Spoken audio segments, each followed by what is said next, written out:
ఈ ప్రస్తావన వచ్చిన దగ్గర నుంచి మిమ్మల్ని లైవ్లోకి తీసుకుని మేము మాట్లాడిచ్చిన దగ్గర నుంచి ఒక 30 కాల్స్ వచ్చి ఉంటాయి నాకు.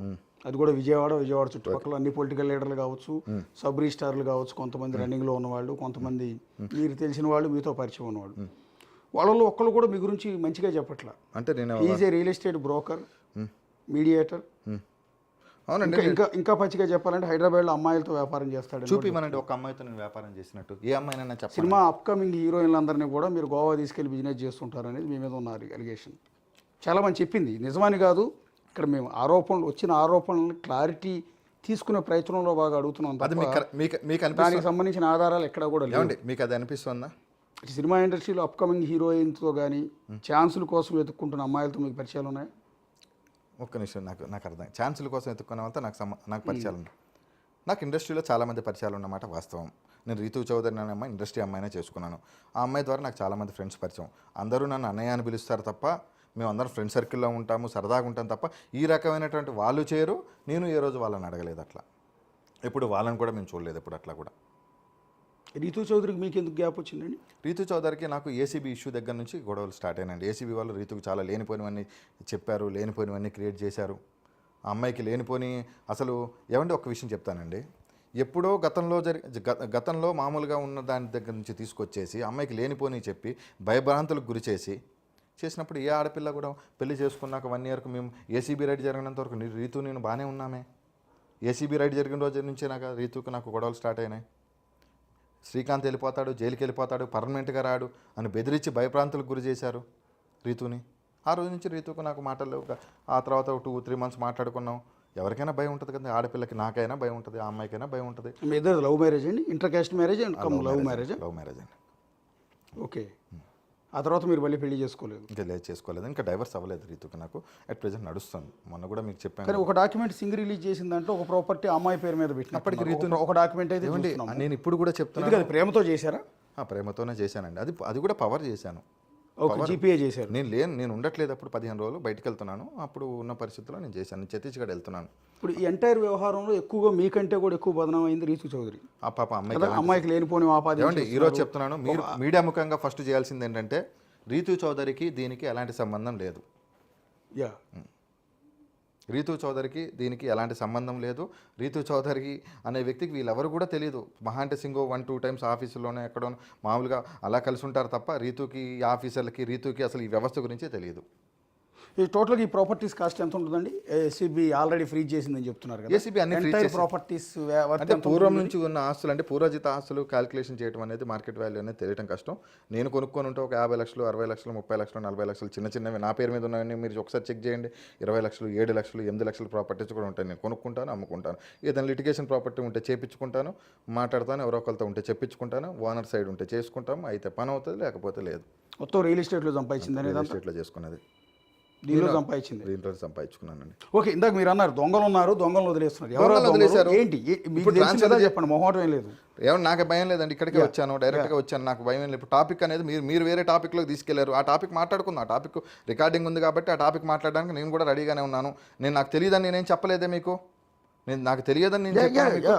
అతను అమ్మాయిలు పిచ్చోడని మాతో చాలాసార్లు చెప్పాడు అతను. అది ఆయన అడగండి పిలిపించినప్పుడు. ఆయన అంటే ఇక్కడ ఒక డీజీపీగా పనిచేసిన వ్యక్తి, అప్పట్లో ఏసీబీ డీజీగా పనిచేసిన వ్యక్తికి సంబంధించిన అల్లుడితో మీకున్న పరిచయాలు ఉన్నాయండి.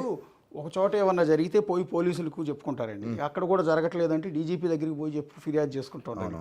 అలాంటి డీజీపీ అల్లుడే ఇలాంటి తప్పుడు పనులు చేస్తున్నప్పుడు, అతన్ని అలాంటి వ్యక్తితో మీరు కలిసి ఉన్నప్పుడు ఆటోమేటిక్గా లోకం మిమ్మల్ని తప్పట్టేది. లోకం తప్పంటదంటే అండి, అప్పుడున్న పరిస్థితుల్లో నా ఆల్రెడీ ఏసీబీ మొత్తం ఫ్రీజ్ చేసేసింది. నేను ఎంతసేపు నేనేమనుకుంటాను, నా ఆస్తులు అన్ఫ్రీజ్ అవ్వాలి, నేనేదో బయటపడాలి, నేనేదో కష్టపడి సంపాదించుకున్నాను, నా బాధలు, నాకు ఇబ్బందులు, ఈ కేసులు ఇవన్నీ నాకెందుకని ఏ మనిషి నా ప్లేస్లో మీరున్నా అదే ఆలోచిస్తారండి. నా ప్లేస్లో మీరున్నా అదే ఆలోచిస్తారు. నా ఇబ్బందులు నన్ను ఎంత ఇబ్బందులు గురి చేశారో నాకు తెలుసండి. ఓకే. ఇప్పటివరకు మీ ఆస్తులన్నీ ఏసీబీ సీజ్ 2 ఉంటే 2 ఎప్పుడు మొన్న 50 లక్షలు ఇప్పుడు కావాలంటే 25 లక్షలు ఇప్పుడు అప్పు తీసుకున్నా మార్టిగేజ్. సో అల్టిమేట్గా మీరు ఏం చెప్పాలనుకుంటున్నారండి? బేసిక్గా మిమ్మల్ని ముంచింది ఎవరు, మిమ్మల్ని బలిపశువు చేస్తున్నది ఎవరు, మీ జీవితంతో ఆటలాడుకున్నది ఎవరు? ఇప్పుడు ఒక దశలో మీ మీద అలిగేషన్స్ చేస్తున్నప్పుడు మీరు ఒక కోణంలో నిందితుడు, రెండో కోణంలో బాధితుడు కూడా. 2 యాంగిల్స్ కనపడుతున్నాయి ఇక్కడ. నష్టపోయారు. నేను మాట్లాడిన దాని ప్రకారం నేను నిందితుని అనుకుంటున్నారా, మీరు బాధితుని అనుకుంటున్నారా? రెండూ కనిపిస్తున్నాయి. అంటే నేనేమంటానంటే ఇన్ని ఆస్తులు మీ పేరు మీద ఎందుకు ఉన్నాయి అనేది. ఏమీ లేకపోతే ఇప్పుడు నా పేరు అశోక్ కుమార్ అండి, పలానా బిగ్ టీవీ రిపోర్టర్ అశోక్ మీద లెటర్ రాయలేదు సింగ్. ఒక్క నిమిషం, మీరు నా ఆస్తుల గురించి మీకు చెప్తా ఇటువంటి దాన్ని క్లారిఫై చేద్దామని నేను ఇవాళ వచ్చాను. సార్ ఇప్పుడు మీరు ఒకటి పొద్దు నుంచి ఒకటి రాస్తున్నారు, ఏమని రాస్తున్నారు? పాన్ కార్డు లేకుండా రిజిస్ట్రేషన్ చేశారు.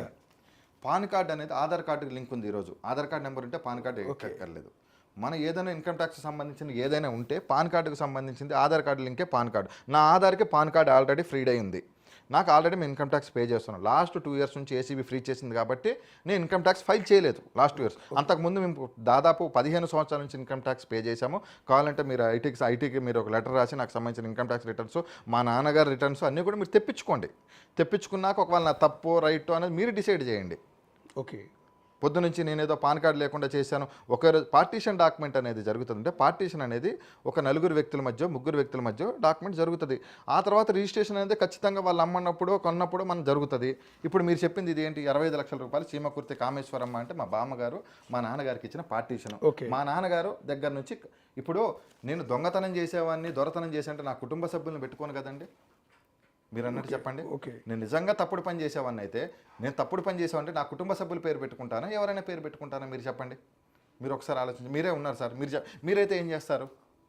చీమకుర్తి కామేశ్వర్ అంటే మా నాన్నగారు వాళ్ళ అమ్మ, మా నాన్నగారు వాళ్ళ అమ్మ దగ్గర నుంచి మా నాన్నగారికి వచ్చింది, మా నాన్నగారి దగ్గర నుంచి నాకు వచ్చింది, నా దగ్గర నుంచి రీతుకి నేను పవర్ ఇచ్చా ఆ రోజు ఆ డాక్యుమెంట్. ఓకే, ఇగో ఈ డాక్యుమెంట్ ఒకటి.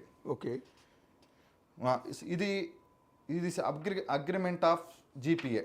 This is not a sale deed. Okay, ఇది agreement of sale deed. Only నేను అమ్ముకోవడానికి మాత్రమే పనిచేస్తుంది తప్ప దేనికి పనిచేయదు. ఇది 5.5% ట్యాక్స్ కట్టుకున్నాము. ఇది 50 లక్షల రూపాయలు సంబంధించిన ప్రాపర్టీ. ఇది మేము కొనుక్కున్నాం. ఇప్పటికీ అది ఇబ్బందులోనే ఉంది. మీరు ఒకసారి మీరు చెక్ చేసుకోండి. ఓకే, ఈ కిషోర్ కుమార్ దగ్గర ఓకే, ఇది కిషోర్ కుమార్ అనే వ్యక్తికి సంబంధించిన ప్రాపర్టీ. ఇది మా నాన్నగారు కొనుక్కున్నారు. సింగ్ గారి బినామీ కిషోర్ కుమార్. ఓకే, సింగ్ గారి బినామీ కిషోర్ కుమార్. సింగ్ నాకు పరిచయస్తుడు కాబట్టి నాకు ఆ రోజు నాకు ఏదైనా అపార్ట్మెంట్ కావాలంటే దీనికి కాగితాలు లేవు, కాగితాలు పోయినాయి శ్రీకాంత్, నువ్వు రిజిస్ట్రేషన్ చేసుకుంటా అంటే సార్ నాకు రిజిస్ట్రేషన్ చేయండి, తక్కువ ఒక 10 లక్షల రూపాయలు తక్కువకి ఇస్తా అంటే నేను కొనుక్కుంటున్నానని చెప్పి మా నాన్నగారి బ్యాంక్ అకౌంట్ నుంచి కావాలంటే ఆర్టీజీఎస్ నెంబర్లు కూడా డాక్యుమెంట్లో మెన్షన్ చేసి ఉంటాయి, ఒకసారి చెక్ చేయండి. ధనలక్ష్మి బ్యాంకులో కూడా లోన్ ఉంది, ఆ లోన్ కూడా ఫ్రీ చేశారు. ఈ డాక్యుమెంట్. ఓకే, ఇది 7,50,000 తాడిపల్లి సుబ్బారావు నుంచి గాజుల పుష్పకి సంబంధించింది. 7,50,000 రూపాయల డాక్యుమెంట్. ఇది నాకు సంబంధించిందే కాదు, ఇది ఆల్రెడీ అమ్మేసుకున్నారు కూడా. ఓకే, ఇది కూడా సేమ్. ఓకే, ఇంకొకటి ఇప్పుడు 2,50,00,000 రూపాయలు అనేది మార్టిగేజ్ వాల్యూ. దాదాపు 14 మంది ఇక్కడ ఉన్నాం మేము. 14 మంది కలిసి 2,50,00,000కి మేము మార్టిగేజ్ చేసుకున్నాం. ఇది 14 మంది కలిసి చేసుకుంది. ఈ 10 కోట్ల రూపాయల ప్రాపర్టీ నాది కాదు. ఇది మార్టిగేజ్ డబ్బులు ఇచ్చాం మేము. 2 కోట్ల రూపాయల డబ్బులు మాత్రమే ఇచ్చాం 14 మంది కలిపి. ఆ 14 మంది ఇచ్చిన డబ్బులు ఇది ఆల్రెడీ ఏసీబీ వాళ్ళ దగ్గర నేను డేటా రాసి ఇచ్చేసాను ఆ రోజు. ఇవన్నీ కూడా గత ప్రభుత్వంలోనే ఏసీబీ వాళ్ళు తీసేసుకున్న డేటానే మీరు ముందు పెట్టి ఇది నాది ఈ రోజు ఏదో సంపాదించుకున్నట్టు చూపిస్తున్నారు. ఇవన్నీ కూడా గతంలో జరిగిపోయినవే, గతంలో ఉన్నవి ఇవన్నీ కూడా ఏసీబీ వాళ్ళ దగ్గర. ఇదే ఒకటి మీకు చెప్పాల్సింది ఏంటంటే, సబ్ రిజిస్టార్గా తలబడిపోయిన కొమ్ములు తిరిగిన వ్యక్తి సింగ్ అనే వ్యక్తి. సో సింగ్ అనే వ్యక్తి ఇక్కడ పవిత్రుడు అని ఎవరో కూడా చెప్పట్లేదు. సింగ్ మీద అనేక అలిగేషన్స్ ఉన్నాయి. సింగ్ మీద బెజవాడ మొత్తం అతను చేసే కార్యాలు. ఇంకొకటి నేనేమంటానంటే, అలాంటి తలబడిపోయి తల ఊడిపోయింది, బొచ్చు కూడా ఊడిపోయింది నెత్తి మీద. అలాంటి వ్యక్తి కొన్ని డాక్యుమెంట్స్ని ఉద్దేశపూర్వకంగా జైలుకి వెళ్ళే ముందు రిలీజ్ చేసి మీ అందరి పేర్లు రాశాడు అంటే అర్థం మీరు చెప్పినంత ఈజీగా, మీరు చెప్పినంత సులువుగా సింగ్ కాదు. మీరేం చెప్తున్నారంటే, నాది అసలు నేను ఇంత తప్పు కూడా చేయలేదు, నేను శ్రీరామచంద్రుడు లాంటి వాడిని అన్నట్టుగా చెప్తున్నారు. కానీ అంత తలబండిపోయిన సింగ్ మీ మీద ఆరోపణ చేశాడంటే అంత అమాయకత్వంతో చేస్తాడా? ఇన్ని డాక్యుమెంట్లు రిలీజ్ చేశాడు అంటే సార్ అవన్నీ సింగ్ దగ్గర చేసినవి కాదు సార్. ఇవి మీరు కోచింగ్ చేస్తారు అన్న విషయం అతనికి తెలియదా? ఎవరికి? ఇవన్నీ సింగ్ రిలీజ్ చేసిన డాక్యుమెంట్స్. సింగ్ రిలీజ్ చేశాడు.